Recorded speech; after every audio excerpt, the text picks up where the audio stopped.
Imagine a surgeon standing right over an operating table. Right. And to save a patient's life, they have to physically saw through the jawbone, which, I mean, it sounds brutal. Oh, it is. It's incredibly brutal. Yeah, but here's the catch, right? If their blade slips by just like 1 millimeter, or if they don't perfectly calculate the structural tension of the surrounding muscles. The patient might never actually feel their own smile again. Exactly. I mean, they might never speak clearly or even chew solid food. So, welcome to today's deep dive, where we are looking at a medical text that is going to completely change how you view your own face. It really is a sobering, but just an utterly captivating area of medicine. Yeah. We are looking at clinical excerpts from the Open Access Atlas of Otolaryngology, Head and Neck Operative Surgery. Right, that's a mouthful. It is, yeah. Yeah. But we're focusing specifically on a chapter that details a procedure called a mandibulectomy. A mandibulectomy, which is the surgical removal of parts of the lower jaw, usually performed to treat squamous cell cancers of the mouth. Yes, precisely. So, our mission today is to essentially take you inside this operating room. We're going to unpack the incredibly delicate, high-wire act these surgeons perform, because they're trying to eradicate a deadly cancer, but simultaneously preserve a patient's fundamental ability to live a normal life. It's an incredible balancing act. Okay, let's unpack this, because before we can even talk about the surgery itself, we have to understand the battlefield here. The human jaw is not just a simple door hinge. Oh, not at all. It is far from a simple hinge. It's this highly complex intersection of bone, muscle, intricate blood vessels, and nerves. Right. So before a surgeon even contemplates making an incision to remove a tumor, they have to intimately map this terrain. Like if you think about the mandible, the lower jawbone is essentially divided into two main parts. Okay. There is the horizontal ramus, which is that U-shaped part that holds all your lower teeth. Right. And then there's the vertical ramus that extends upward, at an angle toward the ear to actually connect your jaw to your skull at the temporomandibular joint. Right, and to make this super concrete for you listening, Yeah. if you actually just trace your finger along your jawline right now, starting from your chin and moving back towards your ear, you are tracking that horizontal ramus. Exactly, yeah. And then when you feel it turn upwards near your ear, that's the vertical ramus. Perfect way to visualize it. Yeah, and in reading through this atlas, I kept picturing the mandible like a major metropolitan subway station. Oh, that's a great comparison. Right, because you've got this rigid concrete structure of the station itself, but housed inside the concrete and wrapping all around it are these critical power lines and like structural cables. That subway analogy really highlights the stakes here. Yeah. Because if you collapse one tunnel or you cut one cable, the entire structural integrity of the street above is just complex. Totally. And inside the jaw, those structural cables are muscles. Take the mylohyoid muscle, for example. The text actually refers to it as the diaphragm of the mouth. The diaphragm of the mouth. Yeah, it's a broad, flat muscle that acts as a sling, separating the oral cavity from the neck. It is literally the floor of the whole operation. Wow. And then you have the power lines, like the nerves. There's literally a tunnel running right through the solid bone of the jaw called the inferior alveolar canal. Yes. What's fascinating here is how the inferior alveolar nerve navigates this bone tunnel and why it becomes an absolute minefield for the surgeon. Right, because it's inside the bone. Exactly. Yeah. This nerve enters the jawbone way in the back at a spot called the ligula, which is just a small bony projection on the inside of that vertical ramus we talked about. And from there, it travels fully inside the bone, just like a subway train running under a city, giving feeling to your lower teeth and gums along the way. Eventually, it has to come back out. It exits the front of the jaw at a tiny hole called the mental foramen. Which, if you're pressing on your face right now, is usually right between your first and second premolars, just below the teeth. Right. And once it exits that hole, it branches out and becomes the mental nerve. That's the nerve that provides all the physical sensation to your chin and your lower lip. Okay, so if that gets cut, you're in trouble. Huge trouble. And nearby, you also have the lingual nerve running through the soft tissue. That provides sensation to the floor of your mouth and the front 2/3 of your tongue. So a surgeon has to track all of this while looking for cancer. They do. Because if either of those nerves is severed, the patient wakes up with permanent numbness. I mean, they might not realize they're drooling, or they might repeatedly bite their own lip or their tongue because they simply can't feel it anymore. Which is terrifying. And that brings us to the invading force. We've mapped out the subway station, but now we have to look at how squamous cell cancer actually reaches it. Yeah, this is where it gets really aggressive. The text specifically highlights cancers originating in the retromolar trigone, which it sounds like a geometry term, but it's actually that small, fleshy, triangular area right behind your very last molar. Right. And because of where the retromolar trigone sits, Yeah. any cancer developing there is virtually knocking on the door of the jawbone. It's just so close. Oh, I see. It is highly prone to invading the bone of the mandible, along with all those surrounding muscles and nerves we just described. Yeah. And the atlas outlines two very distinct patterns of how this squamous cell cancer attacks the bone: the erosive pattern and the invasive pattern. Yeah, and the erosive pattern feels, I don't know, a bit easier to visualize for me. The text describes it as the tumor advancing over a broad front, but it's separated from the actual bone by a layer of connective tissue. Right, exactly. It's kind of like a slow, heavy bulldozer just pushing a wall of dirt into the side of the building. The bone recedes under the pressure, but there's a clear, relatively smooth boundary. It's a localized, predictable push. You can see it. Yeah. But the invasive pattern is a completely different mechanism, and it's much more insidious. Okay, how so? Well, there's no connective tissue barrier acting as a buffer. Instead, these microscopic fingers and disconnected islands of tumor silently creep deep into the cancellous spaces. The cancellous spaces. Yeah, that's the spongy, honeycomb-like interior of the bone itself. It is essentially guerrilla warfare. Wow. The cancer is infiltrating behind enemy lines without a clear front. And because it's so scattered, it carries a significantly higher local recurrence rate after surgery. And it gets even more alarming. The cancer can actually hijack the subway tunnels we were just talking about. The text outlines something called perineural invasion, or PNI. Yes, PNI is a major red flag. The tumor can literally wrap around the inferior alveolar nerve and use it as a highway to travel deep inside the jawbone, Yeah. far away from the original tumor site. Just think about the mechanics of that. The tumor is physically growing inside that narrow bony canal. As the mass of cancer cells expands, it actually forces the bone tunnel to widen. That is horrifying. It really is. But a surgeon can sometimes see this destruction on a Panorex X-ray. You know, the same kind of panoramic wraparound X-ray you get at the dentist. Oh, right. If they look at the scan and see that the nerve canal is visibly widened or chewed up, they immediately know the cancer has traveled deep inside the jaw. At that point, they have to resect, or basically cut out that entire nerve-bearing segment of the bone to get ahead of the spread. Okay, I was reading that section and a major question hit me. Yeah. Wait, if this invasive pattern is essentially stealthy, guerrilla warfare, and the text explicitly notes that sometimes CT scans and X-rays are completely unclear or they just miss these microscopic fingers entirely, They often do. then how on earth does a surgeon know if the bone is actually infected before they start making permanent cuts into a patient's face? That is the exact dilemma surgeons face every day. High-tech imaging has its limits. So when the scans are doubtful, the surgeon has to pivot to a highly tactile, surprisingly low-tech technique called periosteel stripping. Which just sounds incredibly gritty. Oh, it is as gritty as it sounds. During the operation, the surgeon takes a metal tool called a periosteel elevator, and they physically scrape and peel the soft tissue and the periosteum, that's the fibrous membrane, covering the bone right off the mandible. Oh, wow. They are literally stripping the bone bare so they can visually and physically inspect its surface in real time. It requires immense physical force.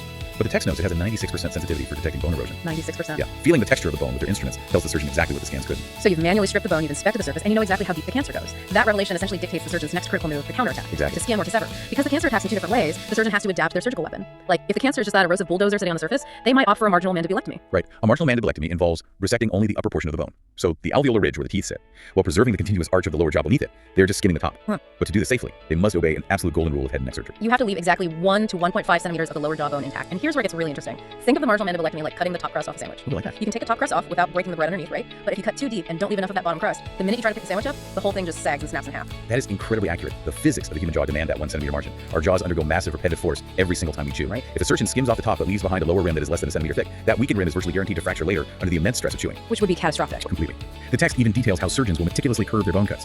They avoid making sharp 90-degree angles in the bone because sharp corners concentrate stress. Oh, like structural engineering. Exactly like structural engineering. By curving the cuts, they distribute the bite force along the remaining bone, which prevents a catastrophic snap. But what happens if the cancer has gone too deep? Like if it's that invasive medullary guerrilla warfare, or perhaps the patient has had previous radiation treatments that have severely weakened the bone. Well, then skimming is entirely off the table. The surgeon must transition to a segmental mandibulectomy. Okay. This means bringing the saw all the way through, interrupting the continuity of the jaw entirely, and removing a full vertical block of the bone. And reading through the atlas, there's a section on what happens if they have to remove the front of the jaw, the anterior arch. The stakes here get astronomically high. The text gives a stark warning about avoiding something called the Andy Gump deformity. Yes. It's named after a 1920s comic strip character who was drawn with absolutely no lower jaw or chin. Oh, wow. If a surgeon removes the anterior arch of the mandible and fails to properly reconstruct it, the physical collapse is devastating. Yeah. You have to remember the front of the jaw isn't just aesthetic, it's the anchor point for the entire floor of the mouth and the lower lip. So without that bony scaffold, Gravity simply takes over. the soft tissue just gives up. Exactly. The patient suffers a total loss of oral confidence. The lower lip caves in toward the neck. They cannot close their mouth to create a seal, which leads to constant, severe drooling. That's awful. Their ability to articulate speech is decimated, and they can no longer swallow properly.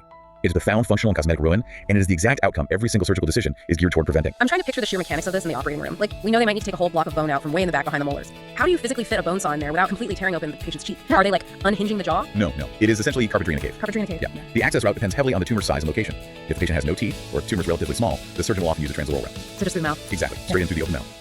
They use specialized retractors and dimple bite blocks to force the mouth open as wide as humanly possible. And the tools themselves are fascinating. The text includes pictures of oscillating saws, but the surgeons literally take pliers and bend the tip of the metal saw blade before they start. They do. They customize the angle of the blade just so it can maneuver around the tongue and reach those awkward blind corners in the back of the mouth. That is just so wild to me. And when a rigid saw blade, even a bent one, simply cannot fit, they deploy a Keighley saw.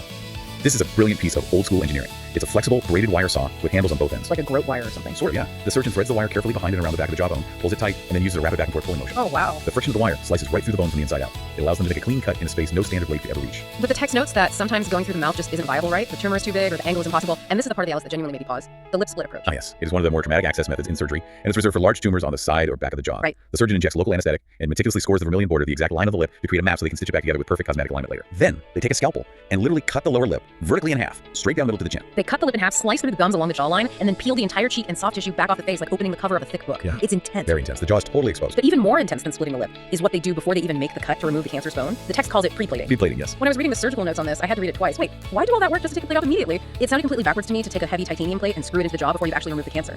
Did the logic of that stand out to you? Oh, it completely stands out. It seems counterintuitive until you look at the physics of the muscles attached to the jaw. Think back to those structural cables we discussed. The heavy masseter muscle used for chewing, the temporalis muscle pulling upward. Right, the subway cables? Exactly. They are constantly exerting massive tension on the jawbone. The very second the surgeon's saw cuts completely through the bone, releasing that tension, those powerful muscles will instantly snap the remaining pieces of the jaw violently out of alignment. Oh, wow. So if you just cut the cancerous piece out, the left and right sides of the jaw would spring away from each other into totally different positions. They would warp completely. And if you try to build a new jaw and guess where those pieces used to be, the patient's teeth will never line up again. That makes sense. Their dental occlusion is ruined. They won't be able to chew a single piece of food. So, to outsmart the muscles, the surgeon uses pre-plating. Before removing the cancerous segment, they take a thick titanium reconstruction plate, manually bend it to perfectly hug the contour of the patient's healthy, intact jaw, and drive screws into the healthy bone on either side of the tooth. Ah, so they're building a physical memory of the jaw, like a rigid template. Precisely.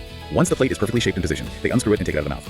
Then, they cut out the cancerous block of bone, allowing the remaining jaw to snap out of place. Okay. But when it's time to rebuild, they simply bring that exact same custom bent plate back into the mouth and drive the screws right back into the original holes they drilled. The titanium physically forces the warped pieces of the jaw perfectly back into their original pre-cancer alignment. That is just incredible mechanical foresight. Which brings us to the aftermath, right? You've used the template, the titanium plate is back in place, bridging the gap, the cancer is gone. Yes. But the patient still has a massive gaping void where a chunk of their lower face used to be. The surgeon has to transition from destroyer to architect. What fills that void? This is where we leave the realm of carpentry and enter the microscopic marvels of reconstructive surgery. To reconstruct a large segmental defect, surgical teams frequently utilize a free fibula flap. Okay, what is that? This is a staggering procedure.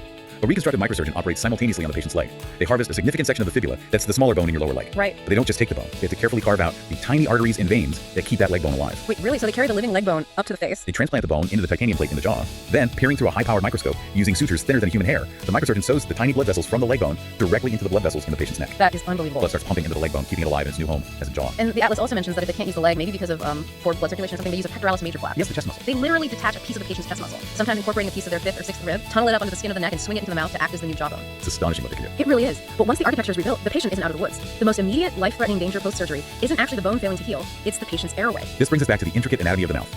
On the inside of the anterior jaw, the very front of the chin, there are small bony bumps called the genial tubercles. Okay. They are crucial anchor points. The genioglossus muscle, which forms the bulk of the tongue, attaches right there. That muscle attachment is what physically holds your tongue forward in your mouth. So if the surgeon has to remove the front of the jaw to get the cancer out, they are forced to sever that anchor. The tongue is suddenly untethered. And think about the recovery room. The patient is lying flat on their back, heavily sedated, and their neck is swollen from massive trauma. Right. With no muscle anchoring it forward, gravity simply takes over.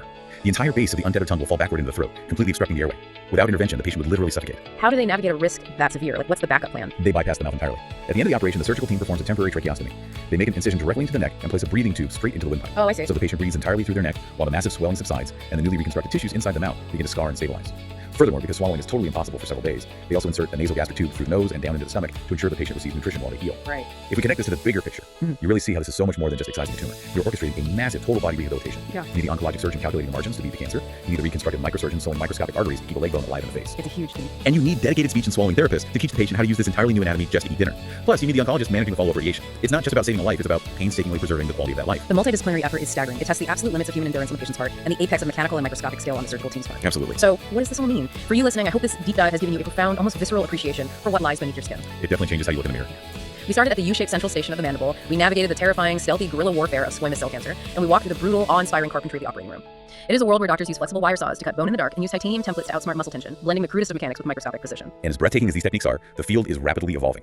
The text briefly touches on virtual surgical planning, where surgeons use 3D CT scans to map out the exact angles of the bone cuts on a computer days before the surgery even happens. That's incredible. But consider where this trajectory is heading. Imagine a near future where instead of harvesting a rib from your chest or a fibula from your leg, we utilize advanced 3D bioprinting. Oh, wow. Picture a scenario where we can grow a custom mandible replacement in a laboratory perfectly matched to your anatomy and seeded with your own stem cells. It would turn this highly mechanical, brutal carpentry we discussed today into a process of seamless organic regeneration. How will that technology rewrite the rules of what it means to rebuild a human face? Now that is a staggering thought to end on. From bone saws and titanium plates to the possibility of printing human tissue. Thank you for joining us on this deep dive. Until next time, stay curious.